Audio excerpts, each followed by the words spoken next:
when the passion is there and the cooking is all great and you can literally feel the man so passionate about what he does. Chef Way on TikTok, stops by the podcast and just talks about how he's actually a lawyer in the day and then a rock star cook at night. So definitely check him out. This is definitely one of the shorter podcasts. However, sweet and succinct. Again, like it's $13,000. I'm like, I don't have 13K. Yeah, you know what I was gonna say is you should definitely. I wouldn't buy it brand new. There's some feedback. Oh, here we go. Oh, Chef Way in the house. Yo, what's up, bruh? Let's go, dog. There we go. Can you hear me? Can you guys hear me? Yeah, Yeah. Okay. So I have a mic hooked up, but I guess I can't good. hear out if I hook this up. You can't hear out? The audio's not coming out? Are you good? Can you hear us? Yeah. So, Chef Way, first of all, what's your real name? What's Wayman. Wayman. Okay. Yeah. Okay. Hey, nice to finally meet you, man. You know, obviously we follow you, and we're gonna jump right in because we don't have that much time. Listen, first off, I want to say I love your side hustle. I know that you're a lawyer during the day and then you cook at night. Yeah. Dude, listen, I gotta be honest. I fucking love that. I love that, man. Like, you honestly, if you look at the way you set up, the way you cook, it almost seems like you're a real chef. You know what I mean? I'm not trying to say that you're not, but like we know that like you're a home cook that just does this for a side hustle. And it's funny because you put so much love and effort into the dishes you create, and I just want to flat out say, listen, I can see it, and I think that what's really important is it's people like you that can make cooking easy for the younger generation, right? I think sometimes just to give you a little background, Chef Casey is a chef as well. He went the corporate route. I went the Michelin star route. But sometimes when we're explaining things to like young cooks, it's kind of difficult for them to wrap their head around like what we're trying to say. You know what I mean? Yeah. And that's the first thing I just wanted to say that out front. But for everybody that's listening, if you could just give like a 2-minute summary of your background, like how you started cooking, what got you into law school, and then ultimately why you started posting on TikTok, that'd be wonderful. Yeah. So my name is Wayman Wesley. I'm 30. I'm here in Houston. I've been practicing law for a year. I'm actually a prosecutor. Oh, wow. Damn. Yeah. I'm a white hat, a lawman, if you want to call me that. Yeah. So basically, I've been practicing law for a year, and then I've been influencing since September of 2020. The cooking started for me like out of just like a curiosity as a kid, where I would ask my mom like what she was doing or why she did things. But like growing up, I didn't really venture out in terms of food. Like, I mean, it might have been till college that I didn't have sriracha until college.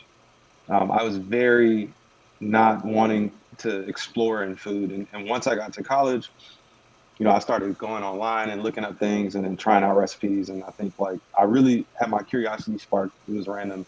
I went to Wingstop and I had their atomic wings, and I was like a pepperhead in college and law school.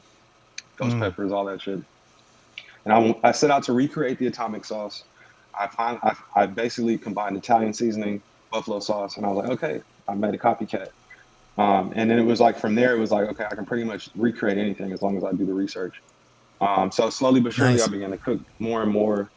And I think it was law school, like the last year of law school is when I really started cooking. I was starting to meal prep, starting to experiment.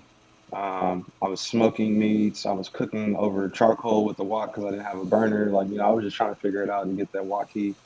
And it just slowly grew into this thing where my sister was like, you should post on Twitter. Or TikTok. And I was thinking, there are things that go viral. I need to do that so I can get my footing. I did that for about the first 6 months of influence, and the wings, crab, the flex food, if you want to call it that. And then once I kind of got my footing, I really took it into where I was passionate, and that was like to really get into the food science, like Kenji Lopez, that's one of my idols. Yeah. So that's kind of where I've grown to, and now it's kind of like food science, and then taking what a home cook can do and kicking it all the way up. Yeah, I love that, man. I love that. And you know what? There was one thing I wanted. You know what? I love that progression too. I think that's really awesome. And I think what's really important is I try to tell people all the time, especially young cooks, like, I don't care what you're doing, what restaurant you're working at, you're gonna get paid shit to start out as a cook, right? Like, it's just the bottom line. But here's the thing: you could post one TikTok and it'll change your fucking life, straight up. Like, there's no doubt. You know what I'm saying? And if we had these resources when I like, if I had this 10, 15 years ago, it would have, oh my God, it would have been crazy. But the thing is like, there's also one thing I wanted to ask. I want to jump right in this, but dude, how do you love the partnership with Granda? Because oh my God, yeah. I'm going to be honest. Yeah, isn't it dope? Yeah, like, okay, here's the thing. Dope, and here's the thing. I got to be honest, man. I have not done that many sponsored posts, and I haven't really done, that. It's just until recent, right? 2022, I was like, all right, I'm going to do sponsored posts now. But let me tell you something. Granda is my absolute favorite motherfucking sponsor. Absolutely. And let me tell you why. I try to explain this. This is like the NFL or the NBA reaching out. If you love basketball, if you love NFL, right? Yeah. And let me tell you something. I was a yearly subscriber to Granda before he reached out. Then, do you work with Sebastian? Yes, that's my contact. Yeah. Yeah. So Sebastian reached out. He's like, "Hey, I work for Granda, blah blah blah." And I was like, "What?" I was jumping when I saw that DM, dude. Jumping. And what I try to tell people is like, dude, I swear to God, if Sebastian wasn't a nice guy, he would have me posting for free. Seriously. Yeah. And I do some videos for free because that's how much I love this app. And I'm not gonna lie, I just did two videos for two large brands totaling $12K, right? TikTok videos totaling, $12,000. It was crazy. And I find so much more enjoyment in the Chef app. You know what I'm saying? Because it's what I'm about. Listen, I gotta be honest. I'm not like, and it's funny because I just posted this the other day. You know how some people are like, they come on their TikTok and they're like, oh yeah, so if you want to get rich off real estate, if you want to learn crypto, if you want to learn NFTs, follow me. Well, it's funny because it's like, I am all about being a chef, right? So to be able to partner with Granda and the weight that carries, it makes me so proud. And I don't care. I don't care what anybody says. They're like, oh, do you work for the app? Blah, blah, blah on my TikTok. And I'm like, listen, you can say whatever you want. It's my pay. Like, I am so excited to work with the Granda app because you have so much access. Like, I can't stress enough. KC, you remember when I was growing up as a cook? Let me tell you what, the reason why I love the app so much, and I'm going to shut up, I swear to God, but I'm fucking amped up. Whew. Because when I was a young cook, we're talking about early 2000s, okay? We didn't have this. Correct. If you wanted to learn something, you had to go to a book. We didn't have we weren't surfing the web. We didn't have access like there wasn't recipes like this. And with this, and I'm here, this is a plug for free. With this app, I was blown away at the chefs that I saw on this app over in Europe, in France, in Spain. I was like, oh my God, I can't believe these are the chefs actually posting their recipes. And then when I asked the chef, like straight out, I say, hey chef, listen, I just wanted to ask you about this recipe. Dude, he responded. He said, oh yeah, this is what I used. This is where I ordered it from. And I'm like, oh my God, this is fucking great. So if I'm a chef in a restaurant and I wanted to, learn how to do a stone fruit garnish, something new and modern in technique, dude, you plug this into Granda and you can find so many different techniques. And I'm not going to lie, I cruise the app like it's social media. You know what I'm saying? Like just trying to figure out what new techniques are out there. And I'm just so happy to be like partnered with them. Like as far as like, I told Sebastian, man, I am so happy doing any post for you guys because it's what I'm about, right? Like it's a chef app, but tell me how you feel about it because I saw your post. I'm like, dude, this is awesome because like that's the thing. Like you don't run a restaurant, you know what I'm saying? But you have done the work it takes to be able to know how to articulate recipes like that, which is super impressive, right? Like it's impressive. It's kind of like I referred to like Joshua Wiseman, right? He's just a cook, but at the same time, like, dude, this motherfucker is doing it right. Man. Like he is like, I love that guy. I don't care what anybody says. Dude, Flaky Salt is I love him, man, because I skimmed through his cookbook and I was just like, dude, this is amazing. And it's so crazy to me how like social media nowadays has such a presence. And I want to circle back and I'll close with this. The reason why I love this partnership with Granda is because I have so many young chefs reaching out, looking at my credentials like, hey, chef, this is what I'm into. And that's what I'm truly passionate about is making sure like, helping out the younger generation of chef just burns a fire in me that I can't even explain. Because I was that chef that was like looking for questions. When I was young, I was like 17 to like 19. Man, I didn't know which direction to go. I didn't have anybody to reach out to. It's crazy, man. But I'd like to get your point of view on Granda. Yeah, man. When I saw that you were doing posts with Granda, I was like, man, I fucking love this account. Granda, Chef's Roll are like definitely two accounts that I look at a lot. Granda specifically though, because they democratize the Michelin star techniques, and that to me is my corner. It's like priceless. Why can't I make a foam? Why can't I turn bone marrow into aioli? There's no reason I can't. And so like that was one of the coolest things was doing that bone marrow aiolis, because like I literally 2.5 months ago tried to make duck fat mayonnaise and could not get the fat to emulsify. And I'm looking at this recipe and I'm like, okay, he's got the sunflower lecithin, he's got the lecithin and the egg yolks, and he's got xanthan gum. And he picked up some of the corners that I could not without, on my own. And even with Kenji J. Lopez's research, I could not figure it out. And so like to be able to like literally post something that also is going to teach me how to do something in the future is like cool as fuck. Because now I can make duck fat mayonnaise. I can do whatever I want now because I got sunflower lecithin. I know how to make that thing. So that's the other cool thing about it too, is now I have a good platform for my science talk, quote unquote. Sure. Where it's not just me emulating these great chefs. It's like, let me tell you about lecithin. Let me. That's kind of what I'm really passionate about, is that food science. Yeah, me too, man. And I gotta be completely honest with you. It's so funny because the way you explained that recipe, that bone marrow recipe, it was perfect. It was ideal.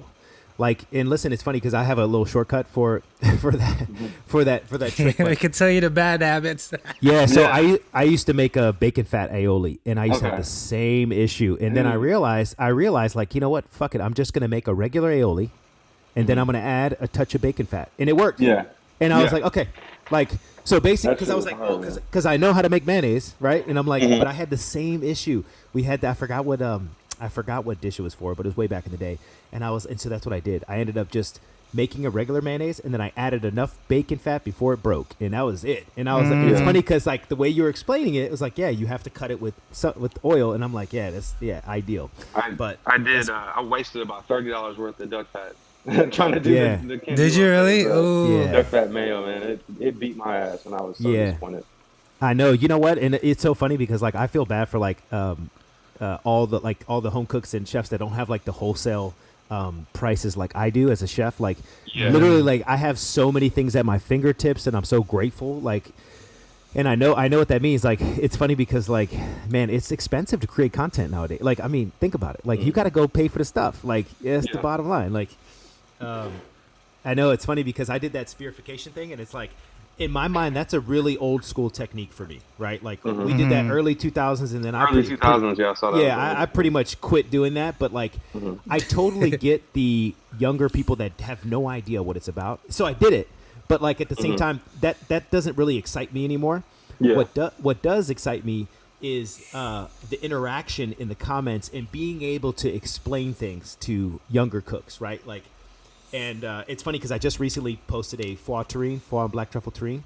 And I saw that. And you know what? It's so funny. Like, I gotta be honest, I'm not using that for anything else. That was just a purely way too much effort. It was just a purely egotistical thing that I wanted to do because, honestly, I think terrines are undervalued nowadays in our world. In the chef world, like we're not serving that in a restaurant. You can't serve it in California because it's foie gras. But like, I did that purely ego driven, man. It's crazy because like it made me feel so good. But I haven't done a terrine since like 2016, and it's a technique that a lot of chefs nowadays don't really know how to do. And the French chef that taught me, I tagged him. But like I remember it was so funny because. The whole time he was teaching me how to make it, he's calling me a dumb American in the same sentence. Like I'm like, hey chef, teach me how to. Can you just give me the measurements? He's like, measure? We don't measure. What? Like he's just cursing me out, like fist de pute, like in French, like. And I'm just like, you know what? Fuck it, I'll take it, bro. I'll take it. I don't care. I want to learn. And I was thinking about that the other day when I made that. Hey, I'm gonna pull this up real quick, cause I just want to talk about it real quick, right? So I have your video here. way, and we'll go through it. Recipe that I found on the Granda app. The first step is removing the blood from the bone marrow. We're going to do this by soaking the bones in a 9% salt solution for 24 hours. We're also going to change the brine at the 12-hour mark. Once the bones are done soaking, I'm going to dry them off and then roast them at 350 degrees Fahrenheit for about 15 minutes. Now it's time to render the fat out of the bone marrow. I'm going to scoop the bone marrow into a pan and then reserve those bones for a bone broth. I'm going to cook it until all of the fat is rendered out and then strain through a chinoise. Now I'm going to cold smoke the bone marrow fat into hickory chunk for 30 minutes. Oh, did you get murdered in the I got comments? murdered, man. Yeah, that's okay. High saturated fat content. To bring down the saturated fat content of the beef tallow, I'm going to dilute it 2-to-1 with sunflower oil. Now let's build the aioli with mineral water, sous vide pasteurized eggs, sunflower lecithin, which is an emulsifier, vinegar, salt, pepper, and then garlic. I'm going to blend these ingredients and slowly stream in xanthan gum, which is another emulsifier. Finally, I'll slowly stream in our beef fat and sunflower oil mixture, and our aioli is complete. The taste is And that's all you got. Like, okay, so here's the thing. Whenever my stuff separates, I kid you not, this is another hack. I know Brandon knows this. I was waiting for you to say it. Add more water. Just a tad more so it can re-emulsify into the oil so it just thickens up a little bit. If it separates. Okay? Other than that, we don't touch it. But that's another hack. Just in case. These are bad. You know what I was habits. gonna say? You know what's also another hack too? Any hydrocolloids, I realized working at Alinea, we used to hydrate them in water first. You know what I'm saying? So especially xanthan gum, guar gum, we would hydrate them in water first, and then we would add them to whatever we were doing it. And I thought that was genius, right? So that was like a standard at Alinea to like hydrate them in water. One, so it didn't clump up too much. Yeah, it clumped a little bit. I cut that part out. So I had to scrape it off a little bit on the immersion blender. Yeah, that's okay. Like I knew once I saw you pour the powder in, I'm like, okay, yeah, that's not gonna emulsify right, but it's totally fine, bro. Listen, now you know for next time because guar gum, as soon as it touches water, it's gonna boom. Or it'll clump up right away. I was just saying I was so confident in that emulsion because of the lecithin, the eggs, and the I was like, if this shit breaks, then there's nothing else I can do. That's okay. Listen, that's okay. It's all part of it. But like, so basically, what I used to do at Alinea is I would have we would make I would take 500 grams of water, 5 grams of xanthan gum, and I would stream it into in a blender, stream the xanthan into the vortex, and then obviously I would hit it. And what I would do to remove the air bubbles is I would put it into a vacuum machine. And then remove all the air bubbles. So extra. Yeah, extra as fuck. But then put the deli lid on top, and then basically we would have like a hydrated xanthan gum slurry, so we could just add that straight to purees. But the other thing I was gonna say, there's a cheat code to the bone marrow, right? But I don't know if you have a chamber vacuum sealer, but if you put my girlfriend will kill me if I get one. Yeah, bro, they like $2,000 plus, man. And I have a food saver on steroids. It does just perfect for me. But like a cheat code for the bone marrow is to you can shorten the time by literally 90% if you put it in the brine, and then what you do is you put the whole container, so you cover it with ice water, and then you put the whole container in the chamber vacuum sealer, and then what you do is you can remove, and what it does is it sucks all the blood out into the water, and you do that like 2 or 3 times, and then you can use it same day. It's crazy. Nice. Yeah. That was cool, man. Bad habits.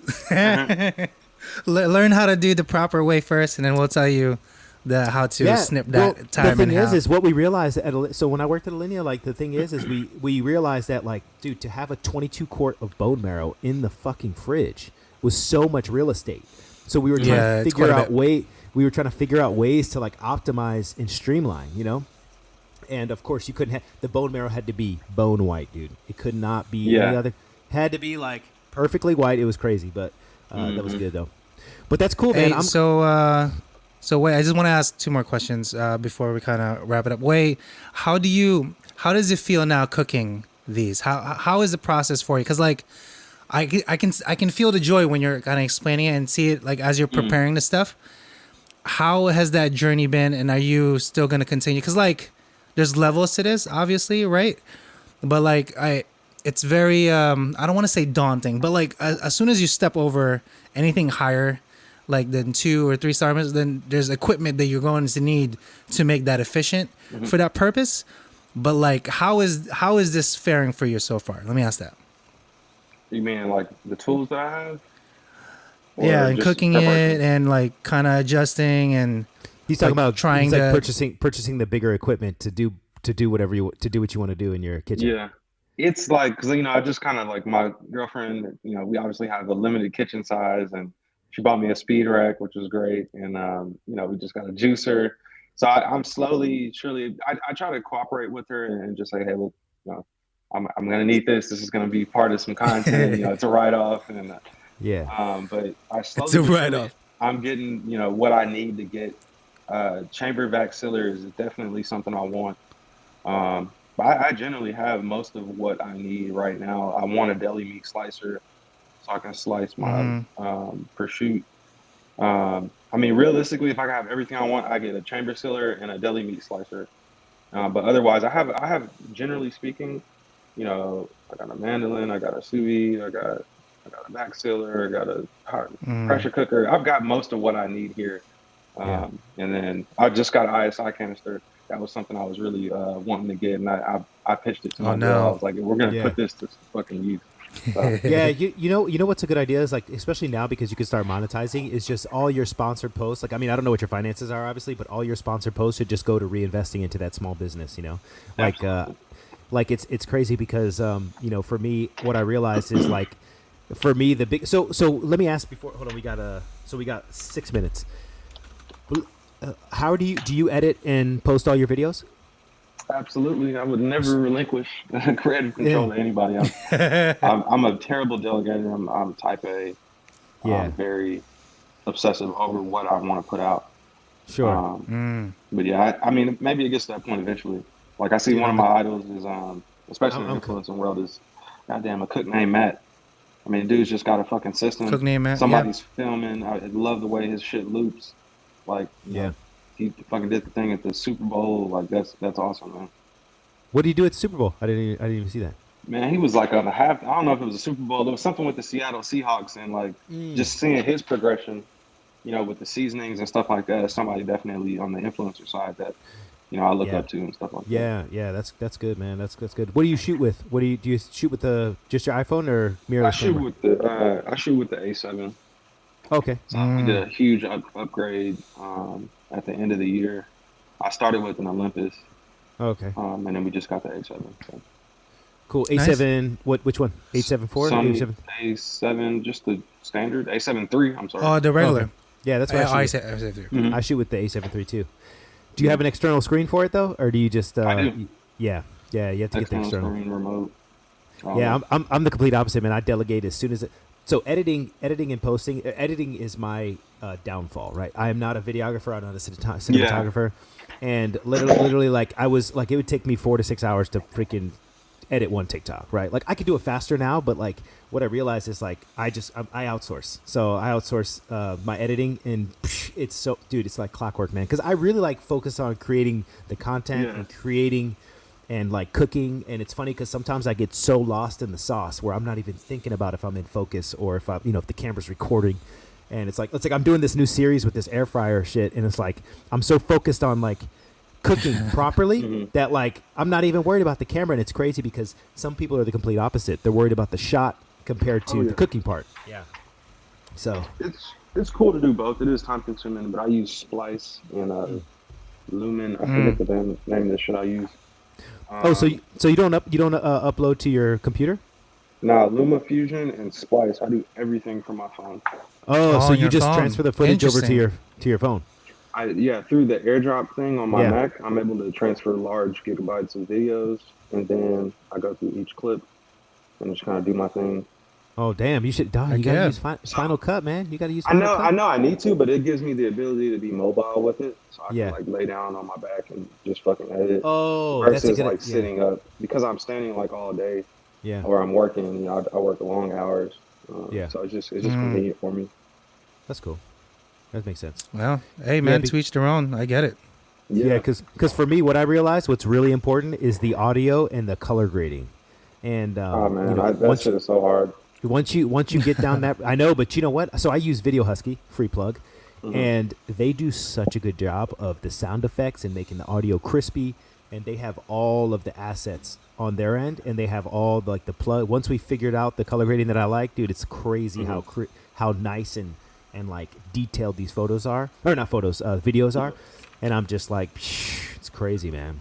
And then One of the especially, things- Go ahead. No, I was just about to say, like, I think one of the things that makes me it makes it more conducive to editing the way that I do, that I don't really generally speak on camera. It's just sort of not my style Yeah. because I have so much information to unpack. If I spend 10 seconds saying what I'm doing, without it being really dynamic and quick and like fundamental to what I'm trying to explain, it's just so much easier for me to voice over. So that's kind of why it Yeah. works a little bit easier for me. Yeah, you know what's funny? cool. I used to do voiceovers as well, and then I Yeah. realized that it was easier for the video editor for me to talk on camera. So I'll be shooting a clip, and I'll be like, hey, cut this part out. Hey, this is what I'm doing, and then I'll say, I'll say action or I'll say cut, and then I'm telling you, they chop it up. They fucking chop it up real quick, man, and like they do such a really good job, man. It took a couple months to get them to like where I Used want, to what but you wanted. Yeah. yeah, but like after that, now it's like plug and play, man.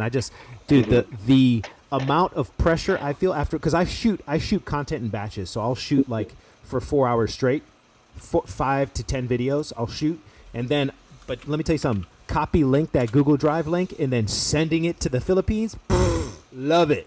Yeah. It like completely just takes this shit off my shoulder, and it's amazing.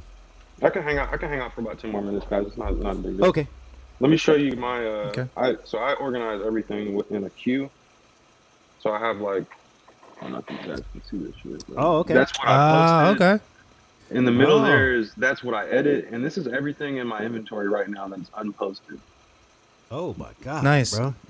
This gotta is this Shoot. is what is in progress, and that involves like sort of fermentation, Yeah. and then this is like ideas, and these are like I don't know if you guys can see that. This is like shit that is like way off of my radar, but stuff that I've written down. So I have a queue, so to speak. I have an inventory. It is a lot, but Yeah. I like having full credit He's control. like, it's a lot. You know what? I can't stress enough. I think, and I'm sure you guys can agree. Is you have to be consistent. Yeah. You know. Yeah, I'm still And, posting shit from November of last year. Yeah, that's crazy, bro. You gotta post more content. You gotta get it out there, bro. Backed Like, up. Oh. but you know what I realized is I had to get over myself and stop worrying about like what other people think, and then also like I stopped being so critical on myself. Like if I mess up a video, or like if I shoot a video that's out of focus, or where I messed up the voiceover, or it's not correct, man, I just post it anyway. Like I just forget about it, Yeah, I And then fucking it's- bricked a brisket on sous vide brisket, man. That shit was- I fucking bricked it, bro. But I posted it. Yeah. Did I? But I definitely It's got okay, bricked. but listen, I think the thing is like when you did something wrong, I think it's cool. What I think is good is to call yourself out in the video. Just say, hey, listen, I know this is wrong, but everybody wants to be a chef from the comments. It's hilarious actually. And it's funny you mentioned the chinois thing because I was like, oh, I know he got murdered for that. God, I know dude. he got I literally- murdered for that. I looked up all my pronunciations. I looked up lecithin.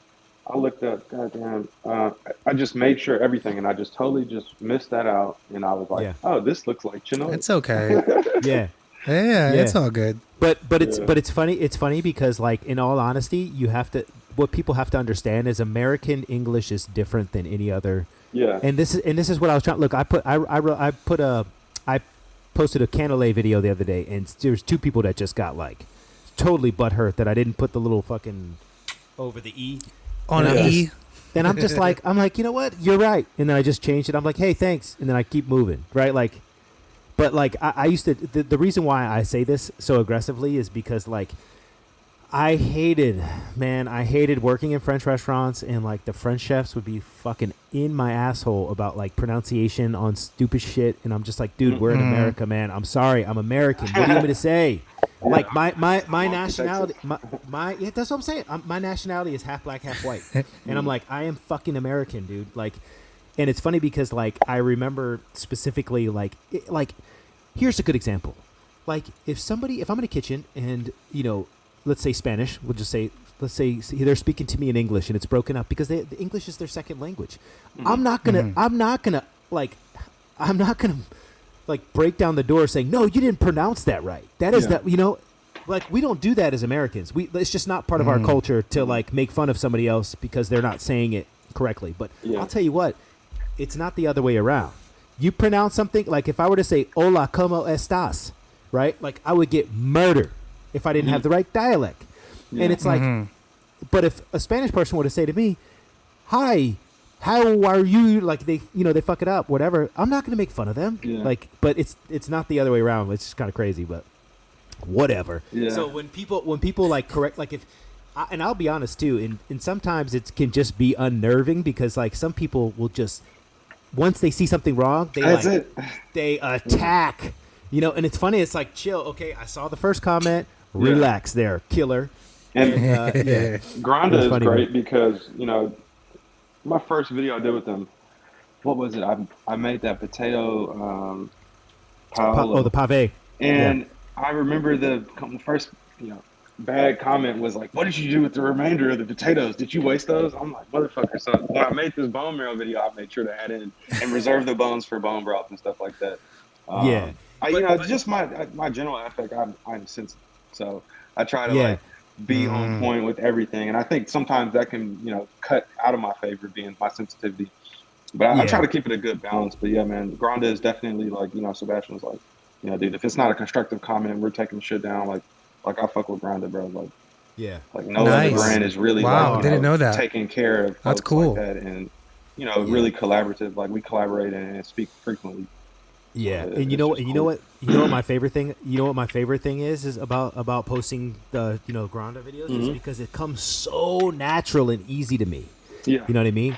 And it's so funny because even Sebastian was like, "Hey, do you think you could do this technique?" And he's telling me about like he's like, "This is kind of hard," and I'm laughing because I'm like, "Dude, I got in the bag. Like it's not a problem."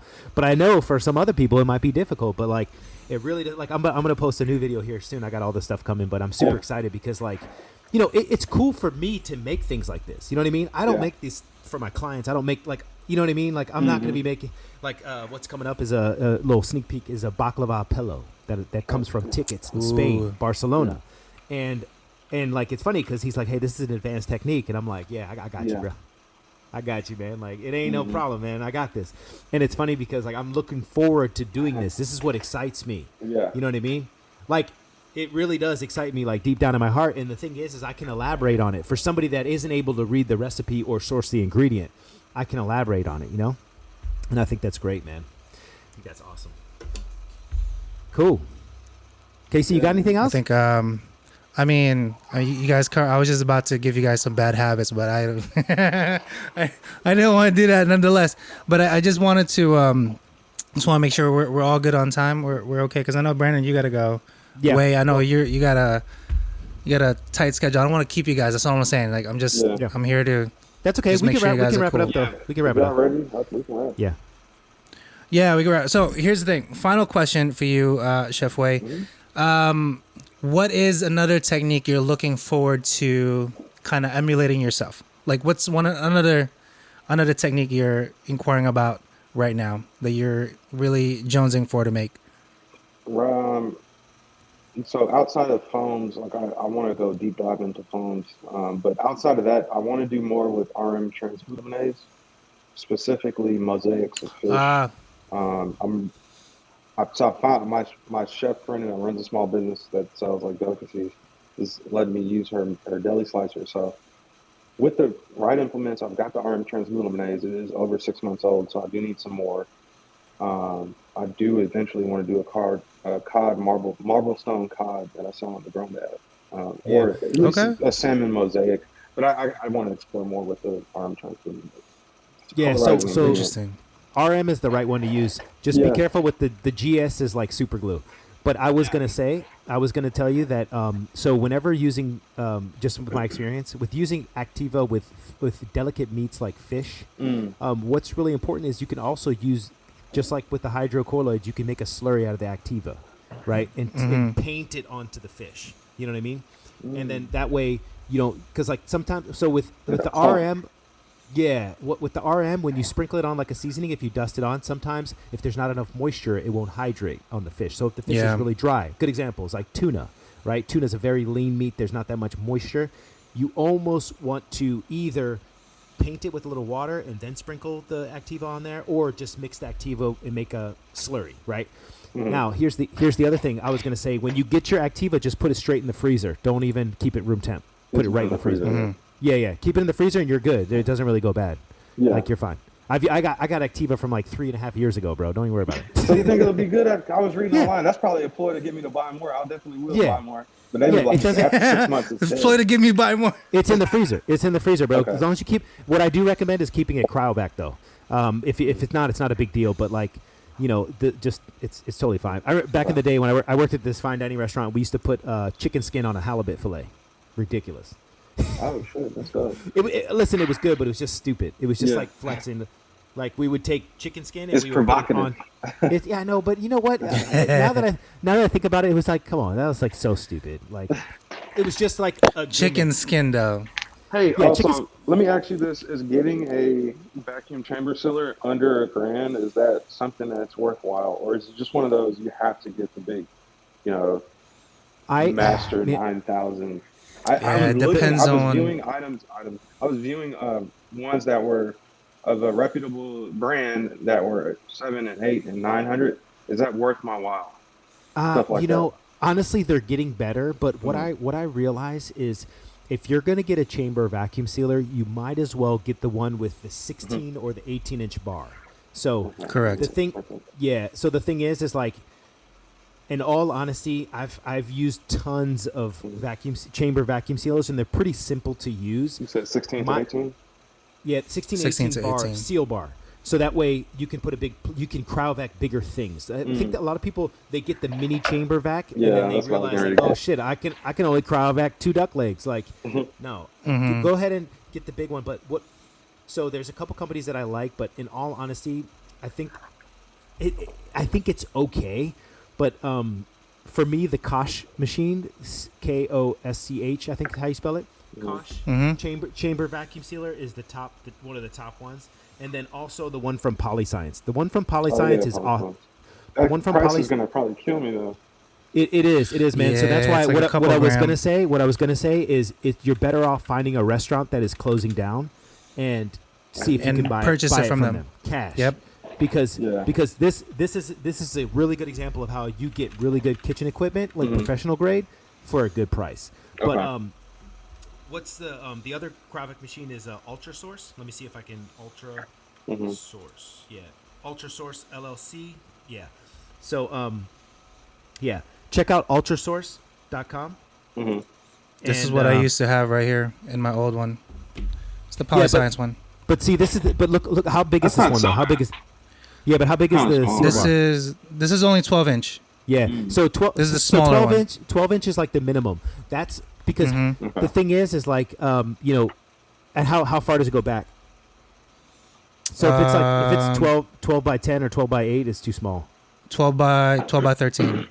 Yeah, so it's kind of small, but just think of like the big if you're going to spend that much money, it's worth it to upgrade to get to Yeah. like a 14 inch or 16 inch bar, so that way you can cryovac things that are you're not cryovacing in small portions. You Yeah. know?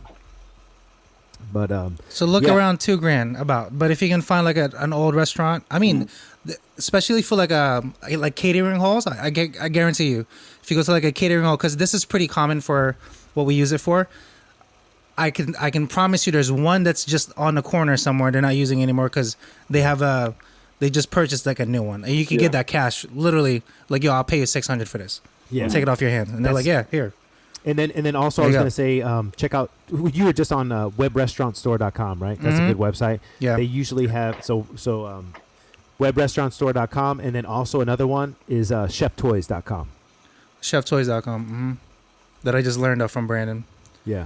Cheftoys.com. I think they ship nationwide. I'm not 100% sure, but I know that they'll get you whatever you need as far as culinary is concerned. Well, that's it, man. Right. Not too Yeah, crazy, man. Dude, it was an awesome podcast, man. It was great to talk to you. Great to finally meet you. Good to meet you guys. We'll leave all the links down below, right, KC? Yeah, we'll leave all the links down below. You can check out Chef Way. I'll make sure all his stuff is literally right there, so you can click and just check him out. Other than that, though, we out.